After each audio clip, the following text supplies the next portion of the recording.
Hello, hello, Edgelings. It's your boy, the Edgemaster with the Dirty Boy swag, former PK and resident Edgelord, Guren Shirotori VT, or just Guren Shirotori. Hello, hello, Edgelings. Okay, so I'm gonna try something new today. For this, I haven't uploaded on YouTube in a long time, and you know what? Since there was some big Pokemon hype going on in the last few months or last couple of months, why not Pokemon tier list? And what really brought on to the idea was watching some other people doing some Pokemon tier lists. Like I think the first person I saw was a Hoodlum Callum.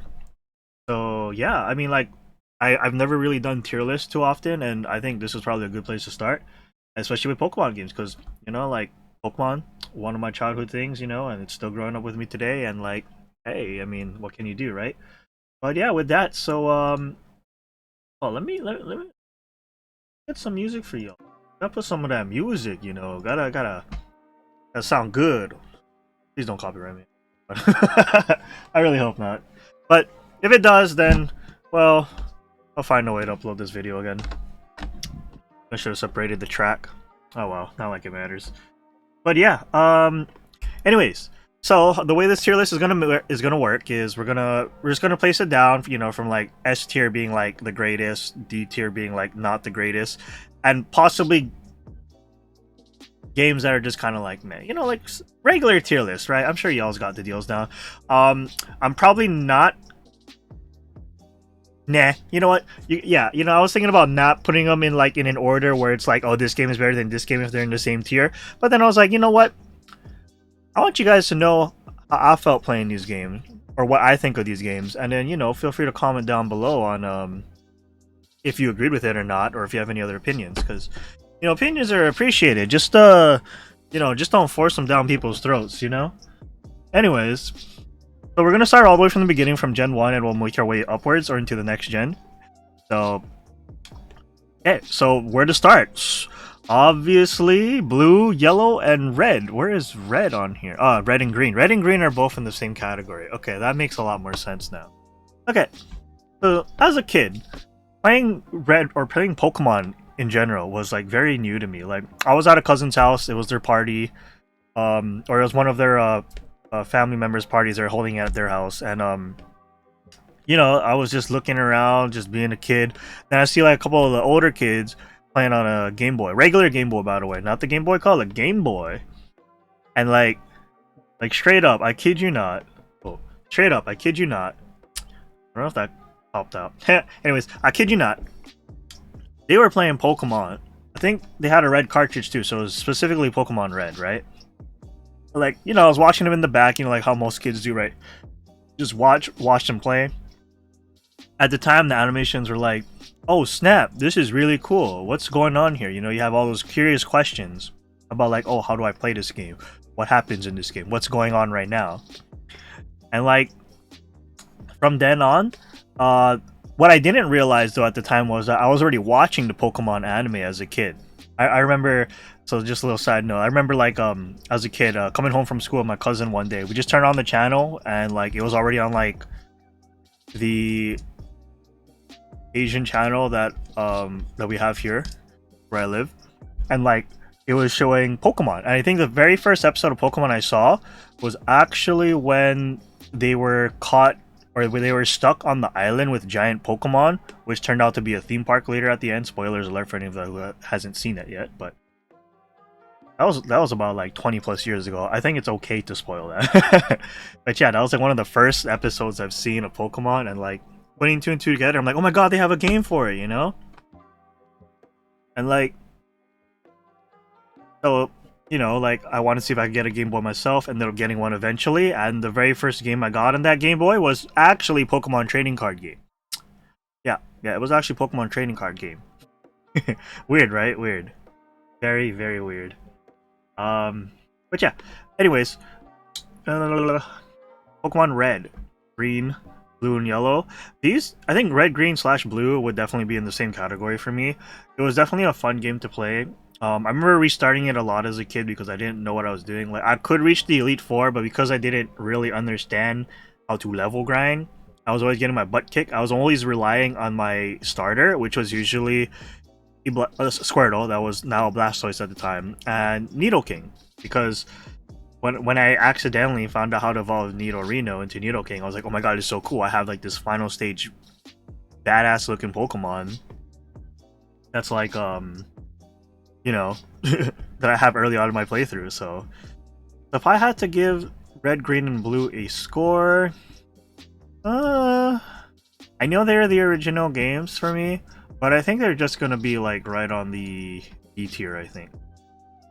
I was debating on whether or not putting them on the C tier, but I think that's a little bit too low, because the games were fun. I can't say like this was a game I was playing like over and over again, that's for sure. But that's what happened. The next thing you know, right? What did Nintendo and Game Freak do afterwards? They release Pokemon Yellow. Pokemon Yellow. After watching a Pokemon anime, you're thinking, oh my god, Pokemon Yellow, I have a Pikachu following me. I get to finally play as Ash instead.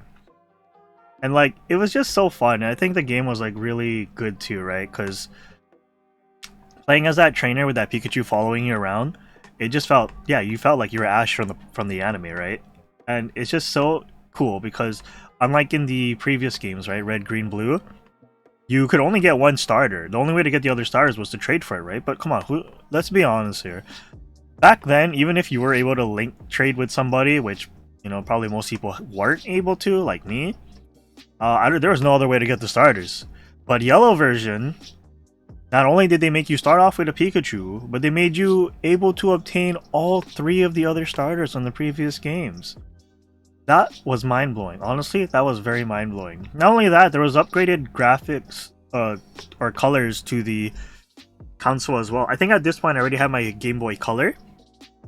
I had a green Game Boy Color, by the way. And yeah, like everything just looked really amazing on the game. The artwork definitely got a little bit sharper compared to how it was in Red and Blue. But like, it was just amazing. And Yellow was very fun. I mean, like, I think... How far did I get in Yellow? I'm trying to remember now. But it was a very fun game, like just talking with your Pikachu, seeing its emotions. The funniest thing I ever thought about it though was when you try to put Pikachu into the PC box and then he has like this little whimpering sound. I was like, oh, Pikachu, you know, like trying to be like, why are you trying to put me in the box? Why are you trying to put me in the box, you know? It was so adorable. But I think I had the most fun playing Yellow, I think, out of the Red, Green, Blue trio. So I'm going to put it here. I think it definitely deserves an A tier for me, honestly, because like I said, this was the game where I could get all 3 of the starters, right? Plus I had a Pikachu and I felt like I was Ash from the anime, right? So I think Yellow deserves the A rank spot here. It could be an S tier, but honestly I don't think it was a great enough game in my opinion. Like as a kid, like I just thought it was phenomenal. But looking back on it now, probably, you know, like it was a good game at its time. You know, but you know, it's been how many years now, and like I think there are other games that are probably overshadowing it still yet. In which case, it would actually be Gen 2. So let's get to Gold, Silver, and Crystal. Okay, so I owned a copy of Pokemon Gold. When I went to my Walmart, my local Walmart, and like I asked my mom, like, oh, can I get one of these games? Of course, I had to choose, right? I had to choose between Gold and Silver. Now, the kid in me at the time too was thinking, oh man, Silver has a really cool looking bird, but Gold is better than Silver. You know, like in terms of like how things are used in like ranking, like Gold, Silver, Bronze. You're like, oh, Gold's way above Silver, so Gold's got to be the better game, right? So I chose Gold. I do not regret my purchase. Yes, I was a little bit sad that I couldn't get a Lugia with Aeroblast, but I never regretted my purchase of getting Gold.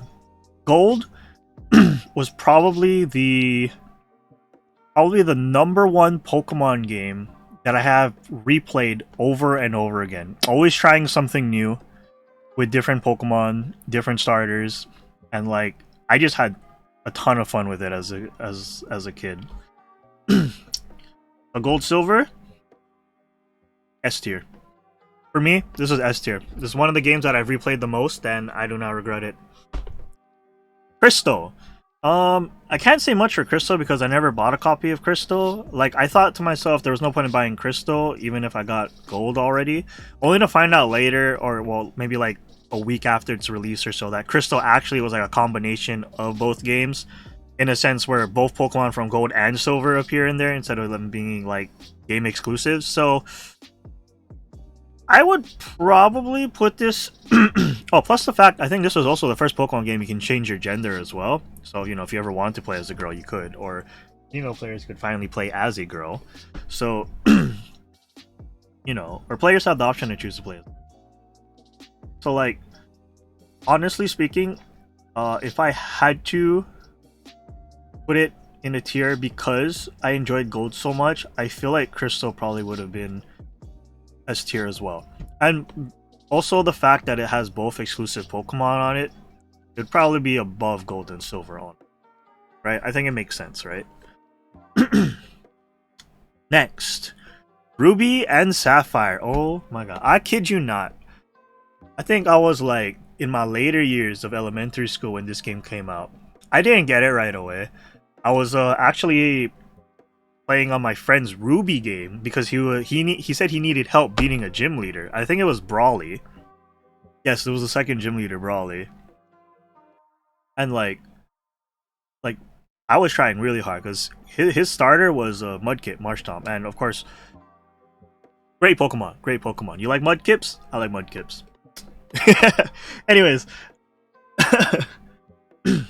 anyways, but like yeah, so Ruby Sapphire, I didn't get it until like later that year during Christmas because my auntie was she got it for me for Christmas, and like just like Gold version, I'd never put down the game. Like I've always restarted playing the game over and over again. Like it got to the point where like the internal battery clock ran dry while I was playing, and like I didn't understand what that meant at the time, but like it's not like it affected my gameplay anyway, so like it didn't matter. But I chose Sapphire. Sapphire was my first game to play from Gen 3. Oh, well, you know, okay, I own Sapphire. Technically, my first game was Ruby to play, but I own Sapphire. And I also don't regret that because I actually thought Kyogre was a lot cooler than Groudon when I was a kid. I just thought it just seemed pretty cool, you know? And like Ruby and Sapphire, like Gen 3 was just amazing. That was like an amazing like gen to play on too, right? So I can definitely say that Ruby Sapphire can definitely go into this tier category for me as well. Emerald by default also will go into here, and I think I'll even put it all the way up here. Hey. Excuse me. Thank you. Emerald. Just like its predecessor in Crystal, this was the game that combined both game exclusive Pokemon into one cartridge. Not only that, you also encounter both Team Magma and Team Aqua as enemies in the game, and the main story shtick is revolving around finding Rayquaza to put a stop to the two other legendary Pokemon, just like how it is in their lore, so to speak. So, great, phenomenal game. It also wasn't exactly like a copy, just like how Crystal kind of was, where they had like new stuff like, oh, Steven's the gym leader this time or something, and then Wallace is the Elite Four member. So you know, that was already like really great. Like just a slightly altered story, plus combining the two games together, perfect. Mwah. Peak perfection in Pokemon at the time. Well, let's get started. Let's continue. Generation 4, or actually no, Fire Red, Leaf Green. Okay, so I honestly own Leaf Green, but I never played it as much. I think what stopped me from playing Leaf Green was the fact that it was based on the older it was a remake of the Generation 1 games, right? So like I knew what was going on. The game was definitely a lot easier. The game looked phenomenal as well at the time as well for the Game Boy Advance. But I just never stuck around to playing it. I don't know what the problem was for me there. Like maybe I was playing something else. Oh, I know what I was playing. I was playing Fire Emblem at this time. Yep. I think Fire Emblem like Sacred Stones must have come out around this time because Fire Emblem Sacred Stones and Fire Emblem Path of Radiance. I think yeah, so it was basically because of Fire Emblem I didn't really play Fire Red and Leaf Green. So I know these games were great remakes, but because I haven't played them, I'm gonna put them. I'm gonna say they're about the same but slightly better. So maybe they can be in B tier. They did add some other stuff too, like the Sevi Islands and whatnot, and like the Team Rocket members having like different like characters, like the executives, I think. Maybe it can go in A actually. Put it here. Yeah, so we can put them in A tier. Haven't played them, like I said, I haven't beaten a Fire Red or Leaf Green game, or Leaf Green in this case, but I think the games would still be pretty solid. Alright, next gen, Diamond and Pearl. Okay. Also very phenomenal games. I think, what is this? This is around maybe freshman year high school when this game came out. And once again, I did not get the game upon release, and I was playing on my friend's game this time. She was nice enough to let me try it out, at least. And she even got like the cool pre-order bonuses with like the Dialga Palkia stylus pens too, so amazing. But these games are really fun. This is the game, Diamond and Pearl. I own a copy of Diamond when I finally got my copy. This was the game that got me to start playing Pokemon slightly competitively. And like it was great. Like I joined a Pokemon forum. If anybody remembers, I think it was a Pokemon Elite 2000 or something like that. I think that's what the forum was called. And like I joined this clan that basically like you get a free shiny Rayquaza, which was a black Rayquaza, and that was one badass shiny. If you haven't seen shiny Rayquaza, you missing out. That was one badass shiny. And like it was just amazing. Like I didn't know how EVs and stuff worked fully during that time, so I was just just leveling up my Pokemon, challenging my other friends in class, like when we had free time or like during lunch or something, because we would just literally just have like Pokemon battles every day, trying to use different Pokemon, different strategies. Not really, I wouldn't really call it strategies. It's more like just using different Pokemon in general, playing some 2v2s. And like it was just amazing. It got to the point too though where like one of my friends like, oh, you want to play legendaries? You want to use legendaries? And then he just pulls on a whole team of Arceus and he's just sweeping everybody. I'm like, bruh, is this how you're gonna act when like one person plays like one legendary Pokemon?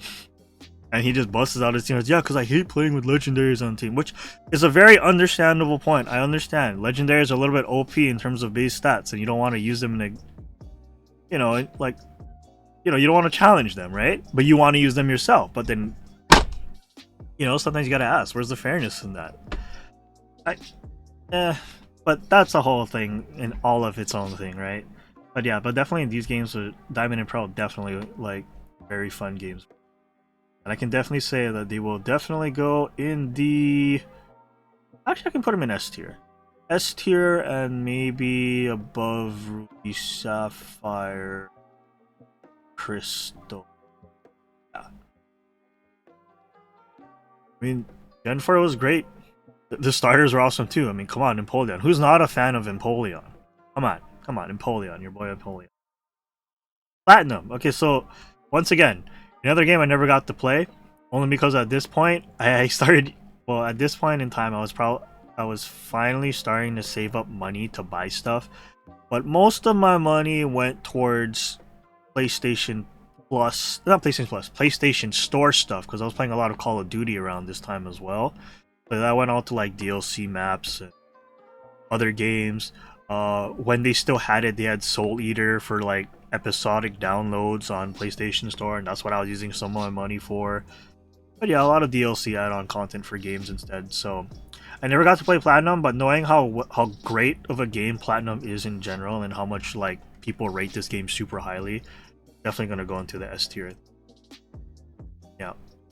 They also had a lot of quality of life changes. Actually, you know what? Speaking of quality of life changes, Diamond and Pearl was really junk about that. Load times were kind of lame in the sense that they were very slow, and of course, like HP drops when like one of my friends like brought out a Blissey. Oh my god, cannot imagine how long that game took. So actually, we can drop down Diamond and Pearl to A rank, and we'll put it over here. Actually, yeah. Platinum deserves an S tier though, so we're definitely gonna put it over there. Let's see. Heart Gold, Soul Silver. Okay. I had Heart Gold. I did not reach very far. Because at the time of this going on, there was a whole thing going around with like people getting some free games somehow, using some some ways to get like a certain like cartridge that lets you hold multiple games at one time. So you know, people jumping in on that, and you know, by doing that, you get a lot of access to free games. So I never got to play Heart Gold Soul Silver because of that, but I did have fun playing on it though. It was like Pokemon following you again. That was something that they finally brought back since Pokemon Yellow. And just updated, you know, just updated graphics. Plus, it's Gen 4, so you can transfer like Gen 4 Pokemon from like Diamond and Pearl and Platinum in this game as well later down the line, which was amazeballs. And I think this was the first time we could have gotten Arceus as an event Pokemon, but I think the West was not allowed to have it. I'm not sure. You guys gotta correct me on that. Let me know in the comment sections down below. But this game was really good, honestly. Like, if I would definitely put it in A tier with Diamond and Pearl, and just like with the quality of life changes that Platinum had, I'm gonna put it in A tier. I would put it in S tier, but like I said, I didn't play through the entire thing, so I haven't experienced everything, but I did enjoy the game as far as I went to, because it was just like a big nostalgia hit, right? So, my god, I don't have like anything in these tiers. Alright, so now we move on to Generation 5, the generation that is highly underrated. I think there's a lot of people that don't like Generation 5 all in all. Like, it's a bit sad, because I do understand, like, especially for Black and White, when it first came out, they literally only had the Pokemon that you can get in these games as playable. You were not allowed to play with any other Pokemon until they let you transfer Pokemon in, which kind of sucked. And I think that was like post-game stuff too, so like you literally had to play with whatever the region decks had at the time. But it was a fun game, honestly, and it brought out like one of my favorite Pokemon of all time now, which is Victini. And that was like an event Pokemon that you get as soon as you start your game. Victini, as you can see on my shirt over here, you know, this little icon here with the Meow Stick 2 over there, there's a Victini there. Victini was my channel mascot for a time as well, but that's all in the past of an alternate universe. But yeah, Black and White, definitely a fun game, definitely highly underrated too. I was only sad because like I didn't have people to play with, because like I think this is around the time I started college, but I didn't have much friends in college at that time. I was kind of more focused on trying to get by in college, so this game was kind of just like my little guilty pleasure thing to play on the side. Not even guilty pleasure, it's just like my little hobby to play on the side when I'm not doing anything during my free time in college. But if I had to rate the game, I'm probably gonna put it on B tier. Now, why am I putting it on B tier when I said I was having fun with the game and I said it was highly under?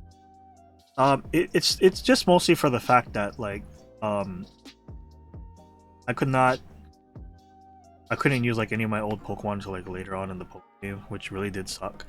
But on a bright side, I was able to bring those said old Pokemon from like from Sapphire into my game, so that was pretty fun.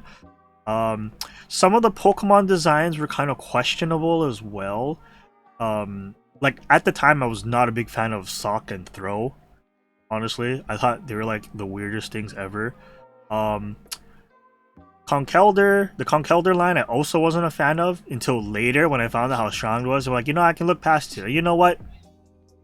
He actually looks like that tick uncle or brother that would like that would like stick up for you, you know. And I'm like, yeah, that's Conkeldurr. That's Conkeldurr. And you know, like I said, a lot of people were giving the game like a little bit of hate, so it kind of made me doubt that sometimes about like, oh, it's just actually a good game. But I think the story was great. Characters were pretty cool. It was nice, you know, having Bianca and Sharon like in your journey some way. Like, you know, you have the strong rival and then you have like the kind of weakerish rival, you know. I think that's probably where this whole like weak strong rival thing started, right? I think 5 or well 4, because 4 technically had the character that was opposite gendered from you and then Barry, but I feel like it made more of a difference in Black and White, I think. Black and White 2. Okay. This being kind of like a sequel game to Black and White was an awesome idea. The fact that they did not put it into one game, into like a Pokemon Gray or something, I'll never understand. But I guess I can kind of understand because now you're having Guren being involved in it, and then like there's the whole thing with like the DNA splicers and combining your Reshiram or Zekrom with the um with Guren in order to make, you know, Guren white or Guren black. The funny thing is though, when I bought this game, so oh yeah, so I forgot to mention I actually started with Pokemon Black, right, for my game, and then I bought my brother Pokemon White. And like so the way I was thinking about this game was like, okay, so I bought Pokemon Black last time, but let's get Pokemon White too. Big mistake. Because when I got further into the story, I didn't realize you get the other dragon for free. So because I got White too, can you guess what dragon I got? That's right, I got a second Reshiram. My dumbass went and got myself a second Reshiram. Yeah, if I knew that was gonna happen, and maybe if I actually paid attention to the cover art a little bit more, I probably would have known that if I got Black 2, because I had the first Pokemon Black game, I would have gotten a Zekrom, my favorite of the two legendaries. I was not thinking there. But the game, but the story itself was pretty good. Like I said, it's a sequel. Like I think it happens like a couple or so years later. The story was pretty good. Got that new rival slash friend character. I forgot what his name was, but he's the one that's, I think, what is it? It was like a Lipard or something that he was looking for because Team Plasma took his sister's Lipard or something, or something like that. Kind of forgot. But yeah, I think the game was definitely a big step up. I think they made it a little bit easier for you to as well to play with other transferred Pokemon, like by having like an actual national dex. I think someone's gonna have to correct me on that. But yeah, the game itself was pretty fun. Just the fact of it being a sequel game was already making it like great game. Like just the fact that they even tried to make like a sequel game was. I'm gonna put Black and White 2 in A. Hey. All right. So that's done and over with in Generation 5. We now head to Generation 6 with X and Y and Omega Ruby and Alpha Sapphire. Okay. X and Y being the first game to come out on the 3DS was amazing. Okay. When that trailer dropped to show X and Y, oh my god, I kid you not, like I was like spasming. Like I haven't played a Pokemon game since Black and White 2, because once I finished Black and White 2 story mode, I did not replay the game afterwards, right? The X and Y comes out and it's like, damn, oh, look at all this 3D graphics. I can customize my character. Yo, is that a frog ninja? You know, like, and we're in France, you know, the region based on France. Like Mega Evolutions. That was such a cool idea. Of course, the first thing I thought when I heard Mega Evolutions was Digimon, but like the way they went about it, really awesome idea. It's like giving a new iteration on a Pokemon and buffing it up as well. Like it's just so cool. Like the whole thing about X and Y was like really great.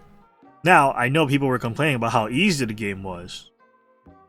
And I agree, the game was pretty easy. But it's not like that stopped me from enjoying the game in general. I mean, like, if you're someone who likes a challenge and that's stopping you from enjoying the game, then I get it. But, like, me personally, I was having fun with the game. Like, all these new Pokemon, as you can see, one of my other next favorite Pokemon that didn't become my favorite Pokemon until Sword and Shield, actually, is Meowstic and Esper. Esper was already like a meme Pokemon at the time, too, right? And then, you know, Meowstic comes out, and it's like, damn. I was having fun playing with a Meowstic, but that was in Sword and Shield later. But still, one of my favorite Pokemon now. And like, what else? You got cool Pokemon like Honedge coming out. You got Greninja, which became like super awesome in the anime with the whole Ash Greninja thing. And like, yeah, the games are sweet. Like, I bought Y version because I wanted the cool looking red and black edgy bird, because, you know, edgelord, right? You know, we'll definitely have to get the edgier looking Pokemon. And of course, you couldn't be any more edgier by, you know, by catching a Honedge, right? Especially the shiny variant. Do you see the shiny variant? I'll bet you did. But yeah, anyways, that's X and Y definitely a very, very great game to play. I'm gonna put it here in S tier. I think it belongs in S tier. Granted, like a lot of people are just saying, you know, it's like, oh, it's you know, too easy of a game, but I think it was definitely like pretty revolutionary, especially since it was their like big jump to 3D graphics on a portable console. Portable console. Do I need to repeat that? Portable console. And I think they did pretty great. Omega Ruby Alpha Sapphire. Okay, definitely great games to replay, and my god, this was the game that brought out like two of the most or three of the most broken Pokemon in all of like VGC history. At least that's what it seems like to me, because like once these guys were allowed to play, that being Primal Groudon, Primal Kyogre, and Mega Rayquaza, Mega Rayquaza technically speaking. When those three were allowed to play in the format, my god, you did not see a team that did not have one or two of these Pokemon. I think you were only allowed one of these Pokemon during the time. I'm not sure how the format worked, but I think it was just one of those Pokemon. And yeah, because they were considered restricted, so you were allowed to have one restricted mon. That's how it went. And like, well, other than that, you know what else this game brought? Mega Swampert. What I said earlier in the video, I like Mudkips. Mudkip is like one of my favorite water starters in general. And the fact that they brought out Mega Swampert, who got Swift Swim as an ability? Excuse me? Please put Swift Swim on regular Swampert, please. As if you do that, I guarantee Swampert will be a little bit better without its Mega Form. I'm just saying. Put Swampert back in the game with Swift Swim, please. That's my copium. But these games are really great. Like this was definitely a fun nostalgia trip, and the fact that they're able to do it into like this reimagination of like this whole, what did they say? It was like a whole different like universe, because like, yeah, starting with like from X and Y, right? There's like this whole Pokemon multiverse theory or something, right? That's why there's mega evolutions in this game compared to like the original games and stuff like that. So as much fun as I had on these games, just it being for more purely nostalgia factor plus some new stuff for me, I do think this game belongs in A tier. Over Black and White 2, yeah, I could probably put it over Black and White. Because like this, like I said, it was a fun remake, and Ruby and Sapphire were one of my most played games. Or Sapphire in general was like one of my most played games in general. Sadly, I only replayed Sapphire twice, or Alpha Sapphire twice, but yeah, I mean, it was fun. You know? I mean, you're growing up, you don't have too much time to do a lot of things. Next we move on to Gen 7. Gen 7. Yeah, so Gen 7. I'm gonna be a little bit biased here. Okay? Sun and Moon.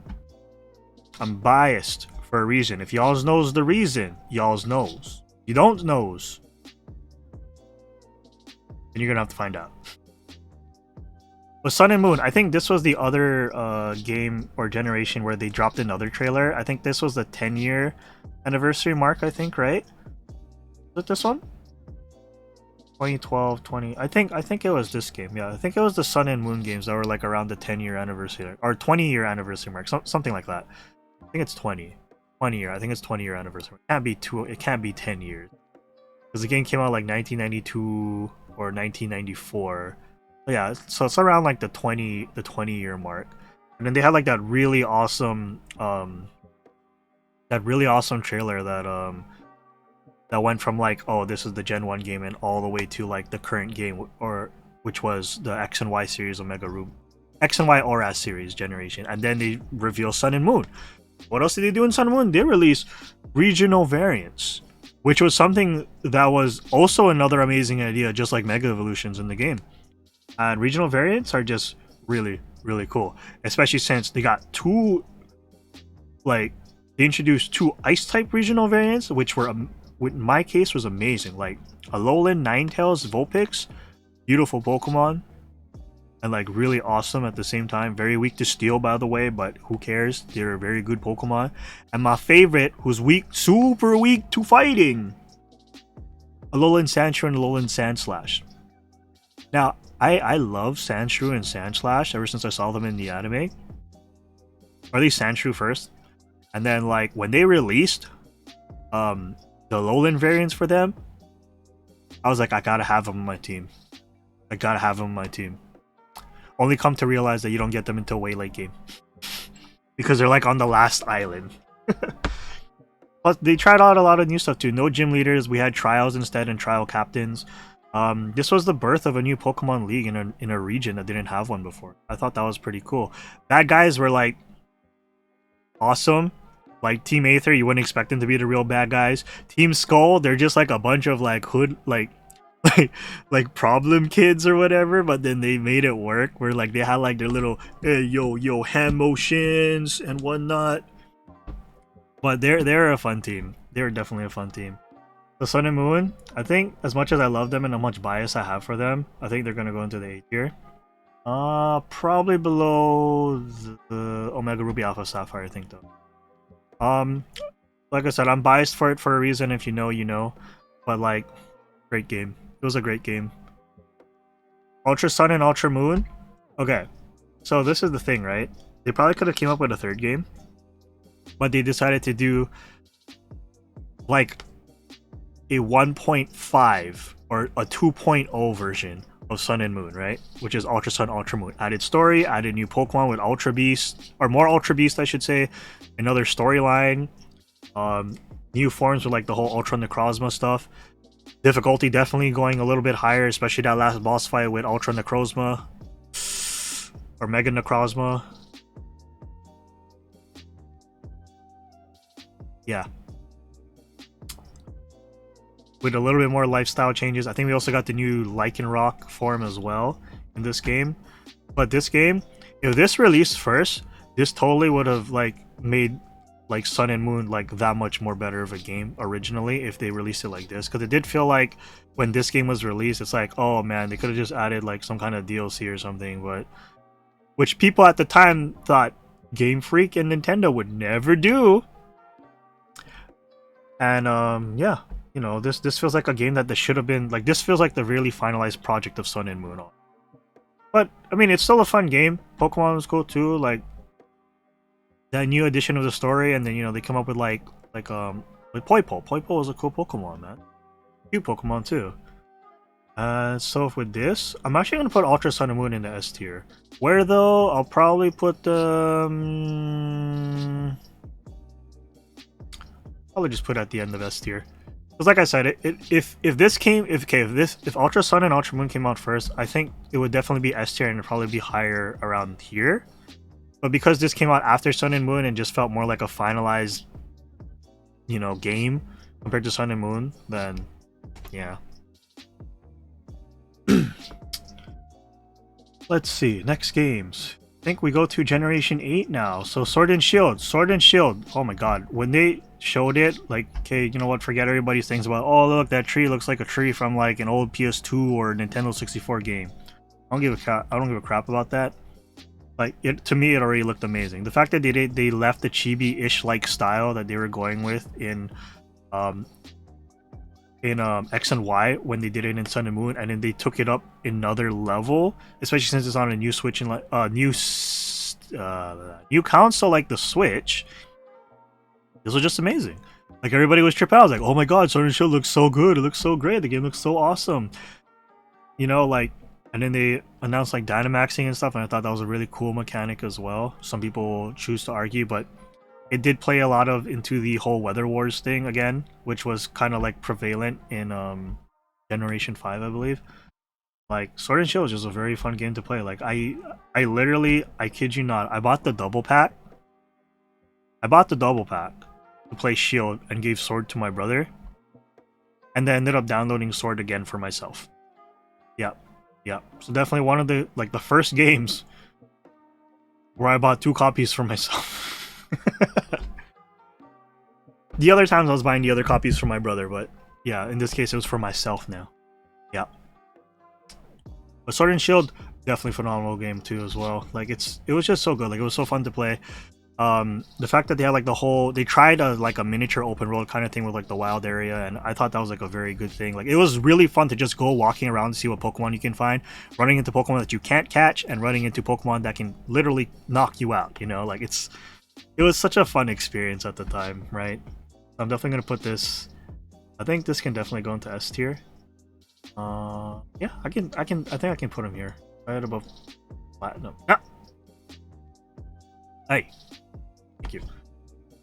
Let's Go Pikachu and Eevee, another rendition of Generation 1 games. I, for one, bought Let's Go Eevee just so I can get the special Eevee in Sword and Shield, only to find out later that they released it in an event. Kind of wasted like 60 bucks. And honestly speaking, as much as I liked for the nostalgia, I really did not enjoy like the gameplay too much for Let's Go Pikachu and Eevee. It also felt kind of slow to me. I don't know if that was because of the way it played and whatnot, but I just didn't enjoy it as much. Like I picked up the game, I think I only beat Brock and then I just stopped playing. Like I think Let's Go Pikachu and Eevee had a great way to shiny hunt, but overall in general, like it just wasn't cutting out for me. So I think this is the first game that's gonna go in D tier for me, but I just did not enjoy the game. Like I played Pokemon Go for a little while as well, which I know has like a lot of interactivity with Let's Go Pikachu and Eevee, but I couldn't even play Pokemon Go that much. So I think just because of that, like my stuff for like Let's Go Pikachu and Eevee was non-existent. All right, now we get to our second latest generation. Actually, this is still part of Generation 8, technically speaking, right? So we have Brilliant Diamond and Shining Pearl, the remakes of Generation 4. You know, they almost had something. They almost had something.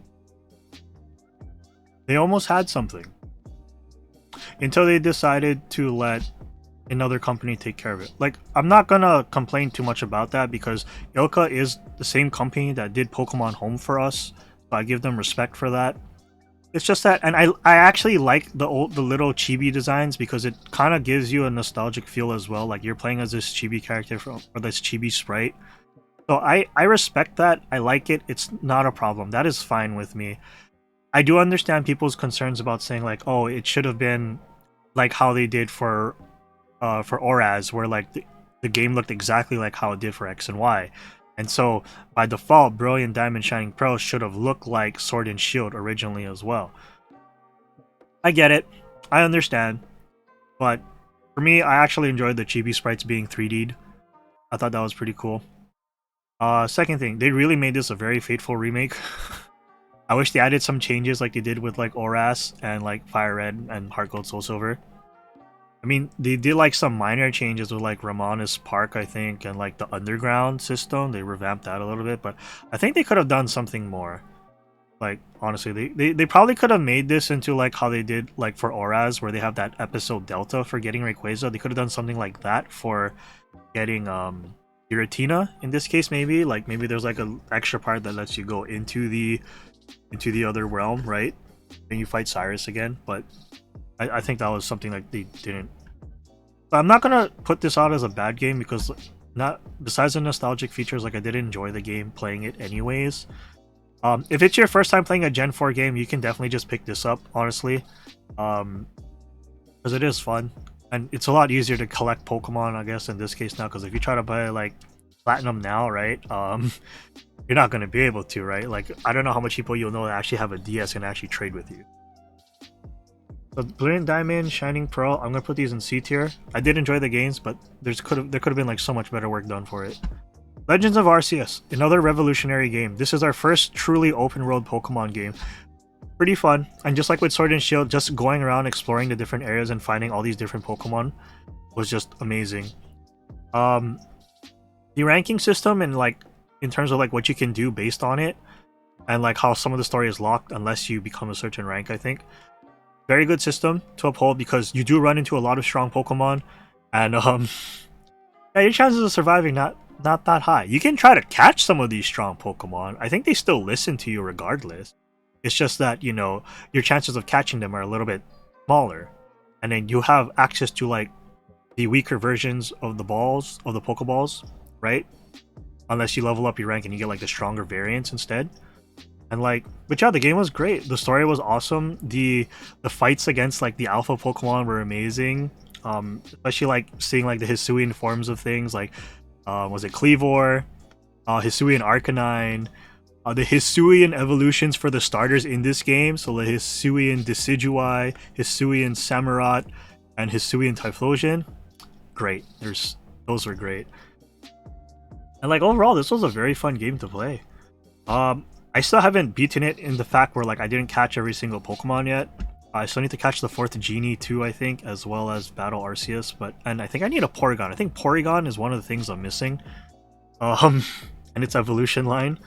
But overall, yeah, Legends Arceus was a great game, and I think it was a great way to like just like segue into our next generation, which is Scarlet and Violet. So Legends Arceus, as much as I enjoyed the game, I think I'm actually just gonna put it in S tier, A tier. I think I'm gonna put it on top of A tier, honestly. Because like I said, it was a fun game. I liked it. It was phenomenal. It was, oh my god, I said that word a lot. It was revolutionary, but like, yeah, open world games, like I like open world games, but like it's not like my favorite thing to play, right? So, but I did like it. You know what? S tier. Low S tier. It'll be on low S tier. And now we reach Generation 9. Oh, by the by, Sword and Shield, Generation 8. Pokemon did indeed release DLC for the game. So we are now expecting DLC for Scarlet and Violet, which we will probably hear later this year at the time of recording this video. But Scarlet and Violet, okay. Straight up, S tier rank. This game, this being another open world format game, which was a little bit more defined compared to Legends of Arceus, at least in terms of the scale.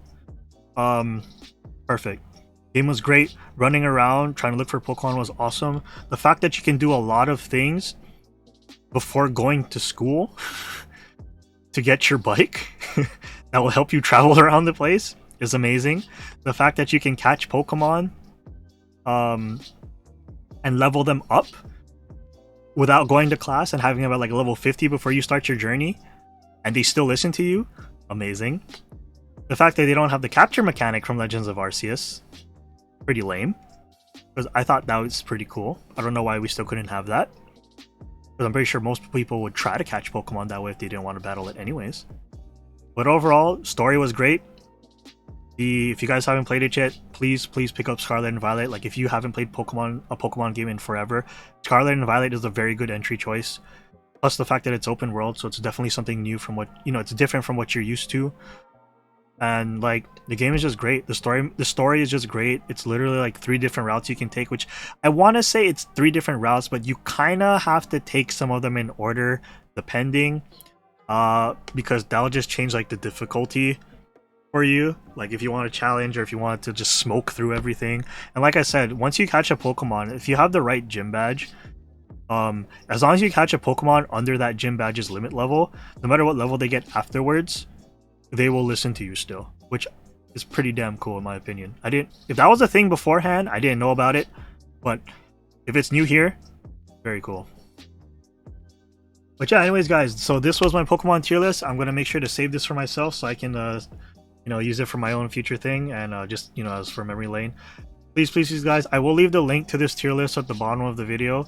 If you guys did enjoy it, please leave a like, subscribe to me if you haven't already. I do also have a Twitch channel where I stream a lot of gameplays, mostly RPGs, Pokemon being one of them as well. I think right now, at the time of recording this video, I'm playing Xenoblade Chronicles 3, Star Ocean, Divine Force, and later next week, when it comes out, Fire Emblem Engage, because like I said earlier in the video, Fire Emblem is just a fun franchise, and it's definitely one of those franchises that is good to me, has been good to me, and has been like my soul food alongside Pokemon.